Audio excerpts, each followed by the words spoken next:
Commanders family. The game plan crews back together for a little bit as we head into tonight's round 2 of the NFL Draft. First things first, Coach, great to see you. Yeah, Love the Jays. Yeah. Yes, sir, yes, sir. So let's get right into it because this was year 2 for you in this front office to be able to run it back and go out of draft. First, year 1, you guys killed it. What was it like being in that new draft room that you guys have? What was this experience like doing it year 2? First, I would say process-wise was the same. Mm-hmm. And I think that's really a good shout out to Adam and to his staff, already coming in with really high standards, a really good process from draft meetings, medical meetings, coaches' evaluations, very step-by-step, like there was not one step missed on the way, including 30 visits. And the process it's a long one that you go through for this draft process. So I love that the process stayed the same going into the second season because now you're more familiar. Everyone is, before we had a vision of what we wanted some of the players that we wanted to bring in to look like, and now we had some examples of what that could look like. And then the second piece is having, our own draft space with a draft room. Like, what a good shout out to Josh and, to the ownership group to provide the type of environment, film, statistics, information, the ability to communicate closely. That was really an effective one and definitely the best draft room that I've been in. I mean, it was awesome. That's awesome. It's really, really a cool setup.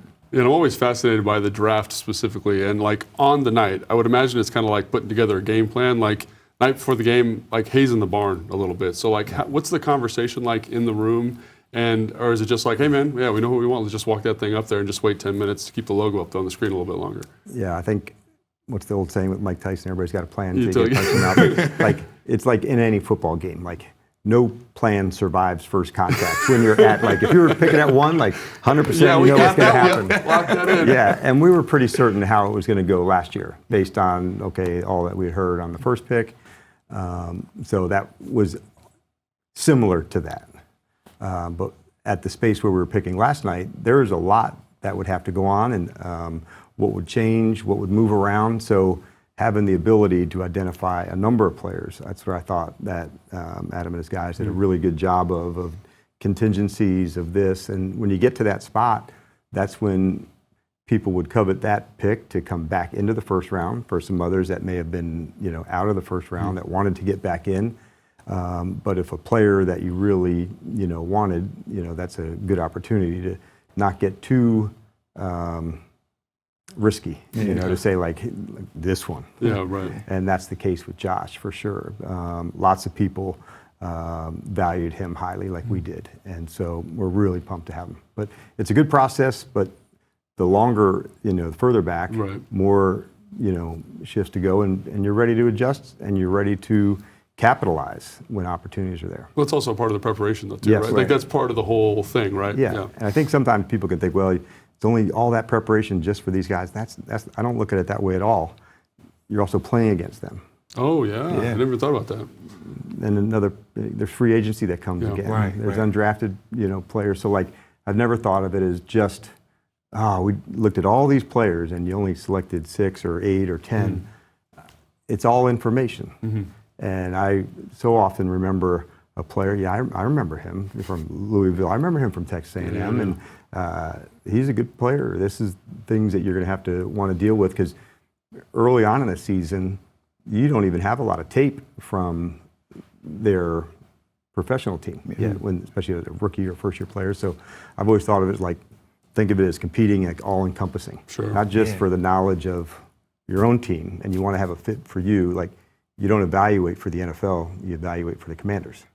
And so that's why every 32 teams, that draft board, there's not one that's alike. Yeah. And when you're no one has the same exact menu, like Denny's with all, then the next page, and the next page.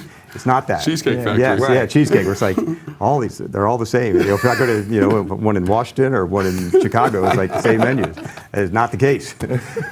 But I think you guys have made it clear what that menu of what a commander looks like. Right. So when you analyze a guy like Josh Connolly, you look at him and say, he fits what they're doing over the Commanders. Yeah. AP was so excited when he came into the room right after drafting him. He said the whole room was excited. Can you explain why you were so excited to add a guy like Connolly to our locker room? Yeah, it's not just the physical traits. And that's where it starts because like there's obviously the traits that you have to have at this level to be excellent. And then there's all the other factors that you want to go into that, like as the teammate. And Logan can speak to that specifically. Some of the very best teammates have been excellent players, and they can help others get better. They got high standards for themselves and raise others around them. There's leadership that goes into those things. So we wanted to have, want to have, the strongest and most cohesive locker room in all of professional sports.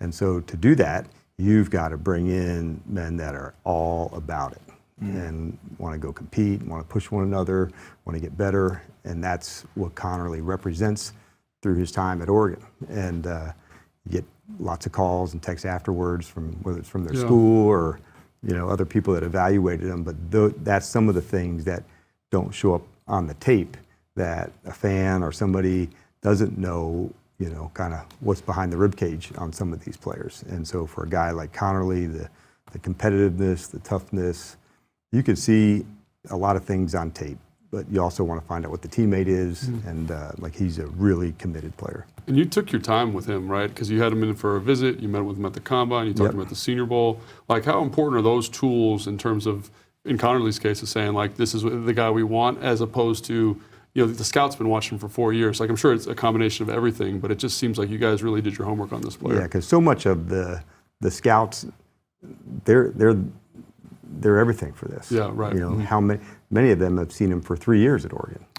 I think about that. Like, they saw him as a baby. Yes. Yeah. I've seen this guy so many times. I've seen him for 3 years. I've been to the school. I've been to practices. I've seen him against the other guys. I've been to 6 Oregon games over the last couple of years. And so, and even Adam and Lance seeing Oregon play this year, I think in the playoffs. So the scouting part it's critical. Postseason and who they are and measurables and physicals and what they stand for. That's why those interactions are important, because it's not everybody you don't get to know in one interaction. Sure. So from Senior Bowls to combines to visits here, all of those count. And you keep checking that's the type of person, that's the type of guy that would fit in well with this group of players, because it's not their relationship with us, it's their relationship towards one another, how hard they'll play together, and those are the things that you want to see when you're talking to a guy and get a feeling for what they're about. And all the coaches and the people in their background and opponents they play against, you'd be surprised if you say, who's one of the best players you played against? The tackle from Oregon.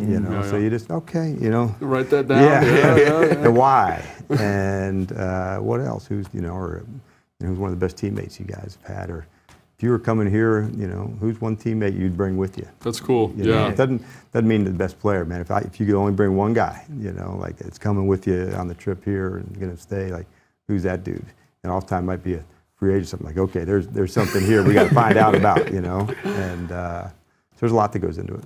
And Coach, that's one thing that's proven consistent, because even when we talked to Sam Cosmi last year, he mentioned it. We're all cut from the same cloth. We're all the same type of guy. And I think one of the many bright spots of last season was the play of that offensive line. So now you add a guy like Connerly in there, another versatile piece, which I know you covet. How do you see him fitting with what you're already working with the Commanders' offensive line? Yeah, that position, you have to be excellent to be like a championship caliber team. You just have to be. Yeah. And there's certain positions in our game that you just have to have excellent play. And quarterback's one, and offensive line is one. And if you keep digging, you keep pushing, and the more talent you have, it keeps getting stronger and stronger. And so adding, a person like Josh into the group, Laramie into the group, others, that came in through whether by free agency or the trade, like this is a very competitive group that we'll have together. And it's a long season, as you guys know, and so having that depth and that strength at a lot of spots. But as far as where we'll play, Josh, like we'll figure that out. Like that's the least of the worries when you're that committed and talented. Whether it's inside or outside, and you're capable to play more than one spot, it works itself out pretty quickly. Yeah, and I always think, like, fans always think, oh, it's kind of a boring pick, offensive line. No one gets super excited about it. But the thing I think about is what it does for Jaden, what it does for Cliff, how hard it is as a defensive coordinator to plan for an offensive line that can win with five one-on-ones. It just seems like a really special thing. Could you maybe speak to, like, defensively what that does and how hard it is to deal with. Yeah, and that was also like part of LT coming too. To say, here's a person at left tackle that's, like he's Like going a to be there. like a playmaker, right? People don't use that word for that group, Yeah. but that's what they are. And like we've all played basketball, you guard somebody and say, I got Logan, and you do. Yeah, right. And what a good feeling. Yeah. And so as we're getting into it, like Josh come in and compete for it hard. Yeah. Whether it's at on the right side or on the left side, like we'll figure that out. But the main thing is that kind of toughness, that kind of commitment to go play. It's a big deal, and there's some excellent players inside and outside at defensive line in our league. Yes. And so you have to have the athleticism to go do that. You got to be able to, dance with the guys who can really fly, and you got to be able to wrestle with the big bears. Yeah. And it's a rare person that can do both. And so Josh can do both. Coach, we appreciate your time. It's been great getting the game plan crew back together. Last question before you go, because I love looking ahead, and I feel like today we can look ahead a little Can we bit. do it? If we learn nothing. Well, tonight is a big night. Yes. You're in round 2. Okay. My only question for you is, how does that approach change, or does it change at all compared to day 1? Coach, come Yeah, on. this is definitely the It's day to make different. it It's up. different. Right. Make yeah, it up. Yeah, That's what we got. Throw it out. Yeah, we're just gonna see what happens. Like hopefully somebody will be there. It's really detailed, and what you guys will see tonight. Tonight's second and third round for the league is a really strong group in this space in the second and the third rounds. I would say this is the strength of the draft, and maybe even more so than last night. Like there are some really talented players in this group. But sometimes that makes it harder. Right. Yes. You got harder decisions to Yeah. make. I was looking at I got a little board, like I'm coloring crayon on. Yes. I was like, man, this is going to be tough. Yes, and that's what you want, because this is, we'll look back years from now, man, that's second rounder, third rounder, good player,